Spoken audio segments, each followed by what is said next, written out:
আজকে দীর্ঘ ৩৬ বছর পর আমাদের চট্টগ্রাম বিশ্ববিদ্যালয়ের শিক্ষার্থীদের যে অধিকার আদায়ের প্ল্যাটফর্ম, যে আমাদের মৌলিক সুযোগ সুবিধা নিশ্চিত করার যে প্ল্যাটফর্ম, আমাদের জবাবদিহিতামূলক প্রশ্ন আনার যে প্ল্যাটফর্ম, সে চাকসু নির্বাচন হতে যাচ্ছে। আমরা আমাদের বিশ্ববিদ্যালয়ের ২৮,০০০ শিক্ষার্থীর যে প্রাণের দাবি, আমরা চাকসু নির্বাচন সেটা কার্যকর হতে যাচ্ছে। এটা একটা সুন্দর বিষয়, কিন্তু আমরা নির্বাচন কমিশনারকে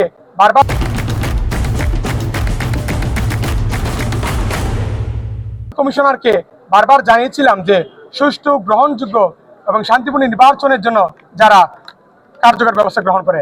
কিন্তু আমরা দুঃখের সাথে খেয়াল করলাম যে আমাদের ভোটারদেরকে যে ভোটাধিকার প্রয়োগ করার পর যেন দ্বিতীয়বার আর ভোট দিতে না পারে, সেটার জন্য একটা সিম্বল দেওয়া হচ্ছিল কালো কালি দিয়ে। কিন্তু দেখেন, আমি একটু আগে কয়েক সেকেন্ড আগে ভোট দিয়ে নামলাম, অথচ আমার হাতে কিন্তু কোনো কালি নেই। এটা কয়েক সেকেন্ডের মধ্যে কিন্তু মিচে যাচ্ছে। তো এই প্রক্রিয়া যদি হয়, তাহলে একজন ভোটার একাধিকবার কিন্তু ভোট প্রয়োগ করার একটা সম্ভাবনা তৈরি হয়েছে। সেখানে কিন্তু আপনার অনিয়ম এবং কারচুপির একটা সম্ভাবনা রয়েছে। আমরা বারবার নির্বাচন কমিশনারকে জানিয়েছিলাম যেন আমাদের ২৮ বছর পর হতে যাওয়া চাকসু নির্বাচন যেন সুষ্ঠু এবং গ্রহণযোগ্য হয়। ডাকসু এবং জাকসু থেকে যেন শিক্ষা নিয়ে আমাদের চাকসুদের জন্য একটা অনন্য উদাহরণ করা যায়। কিন্তু আমাদের নির্বাচন কমিশনার এটাতে সম্পূর্ণ ব্যর্থ হয়েছে যে একটা সুষ্ঠু, গ্রহণযোগ্য, শান্তিপূর্ণ নির্বাচন আয়োজনের ক্ষেত্রে। আপনাদেরকে আমি আমার নিজের প্রমাণটা দেখাচ্ছি। দেখেন আমার হাতে কোনো কালি দেখতে পাচ্ছেন কিনা, যেটা আপনার সবচেয়ে গুরুত্বপূর্ণ জিনিস, একজন ভোটারকে চিহ্নিত করা যে সে ভোট দিয়ে ফেলেছে কিনা। এখন সেটা যদি মুছে যায়, তাহলে আমি আবার গিয়ে এখন বারবার ভোট দিতে পারবো। হয়তো আমি প্রার্থী একটা বড় সংগঠন থেকে দাঁড়িয়েছি, কিন্তু একজন সাধারণ ভোটার কিংবা আমাদের যারা নারী ভোটার, তাদেরকে কিন্তু চাইলেই আপনার একাধিকবার ভোট দিতে পারবে এবং শনাক্ত করা কিন্তু খুব কঠিন হয়ে যাবে। এছাড়াও আমরা যে শুনলাম, এই যে এখন নামার সময় একাধিকজন শিক্ষার্থী আমাদেরকে জানিয়েছেন যে ২১৪ নম্বর রুমে সিগনেচার ছাড়া প্রায় ২০টার মতো ব্যালট পেপার রয়েছে। আমি আমার নির্বাচন কমিশনারকে জানাবো যেন সেটা তদন্ত করে কার্যকর ব্যবস্থা নেওয়া হয়। আমরা বিভিন্ন অনিয়মের অভিযোগ পাচ্ছি।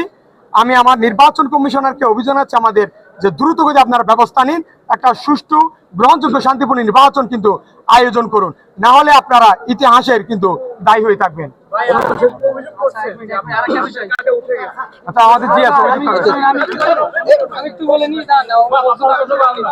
আপনারা হয়তো অবগত আছেন বা আপনারা একটু করে নিউজ করতে পারেন যে ছবি দেখে চেক করতে চেকিং করতে আসলে একটা মজার ঘটনা বলি।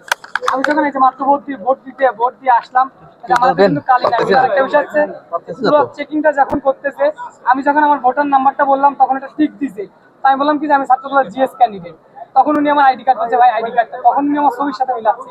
তো আমি যদি আমার পরিচয়টা না দিতাম, তাহলে কিন্তু ছবি চেক করতো না, আইডি কার্ডের সাথে ছবি চেক করতো না। তো আমি পরিচয় দেওয়ার ফলে আমি এখন ক্যান্ডিডেট হিসাবে একটু দেখালো যে না, আমরা স্বচ্ছতা আনতে যাচ্ছি। তবে হ্যাঁ, আমাদের এখনো পর্যন্ত 1 ঘন্টার ভিতরে যদি দুঃখজনক করে, আমরা চেয়েছিলাম যে নির্বাচন কমিশন ইতিহাসের অংশ হিসাবে থাকবে, চাকসু নির্বাচনের অংশ হয়ে থাকবে। তো আসলে তারা কতটুকু সফল হবে আমরা বুঝতে পারতেছি না। তো এখানে আমি শুনলাম, আমি এই যে ২১৪ নম্বর রুমে অনেকগুলো সিগনেচার বিন, ১৪-১৫ দুইটা রুমে অনেকগুলো ব্যালট পেপার আছে। তো আমরা আসলে এটা দুঃখজনক। আপনারা যারা মিডিয়া আছেন, আপনারা একটু এটা খোঁজ খবর নেন, কারণ সত্যতা উদ্ঘাটন করা হচ্ছে আপনাদের দায়িত্ব। ভাই, প্রশ্ন হচ্ছে আপনার হাতের যে কালিটা উঠে গেল, এটা কি অটোমেটিক্যালি উঠে যাচ্ছে? হ্যাঁ, অটোমেটিক ডলা দিচ্ছেন তারপর? না, এটা তো অটোমেটিক, একটা পার্মানেন্ট কিন্তু যেটা কালার, সেটা কিন্তু আপনার কি সহজ উঠে যাওয়ার কথা না। আর সেই উঠে না যাওয়ার কারণে কিন্তু আমাদের নির্বাচন কমিশন কিন্তু কালির ব্যবস্থা করেছিল। আমাদের দাবি ছিল সেটা যেন পার্মানেন্ট করা হয়, কিন্তু সেটা যে ব্যবস্থা গ্রহণ করেছে সেটা কিন্তু কার্যকরী ফল হচ্ছে না। হালকা এটাও অটোমেটিক উঠে যাচ্ছে গা। তাহলে যে তারা কারচুপি রোধ করার জন্য, অনিয়ম রোধ করার জন্য যে ব্যবস্থা নিচ্ছে, সেটা কোনো কার্যকরী ব্যবস্থা হচ্ছে না। এটা অটোমেটিক উঠে যাচ্ছে। আমি রুমে গেলাম, এখানে কিন্তু কোনো কিছুই নেই।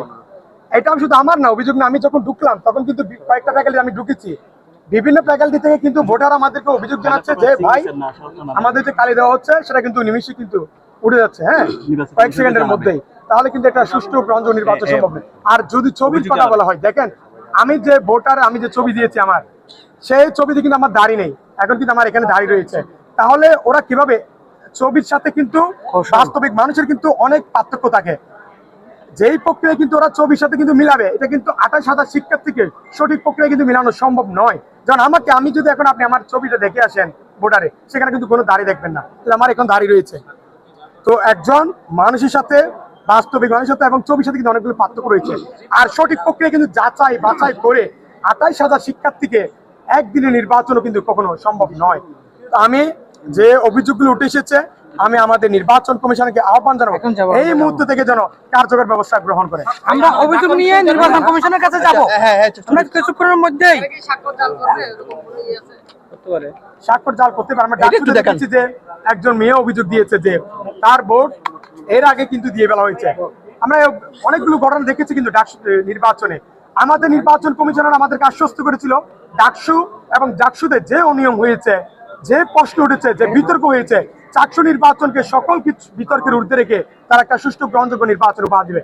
কিন্তু আমরা দেখলাম তারা কোনো শিক্ষাই গ্রহণ করেনি, বরঞ্চ এখানে আর খারাপ ভাবে এরা আমাদের নির্বাচনটাকে পরিচালনা করছে।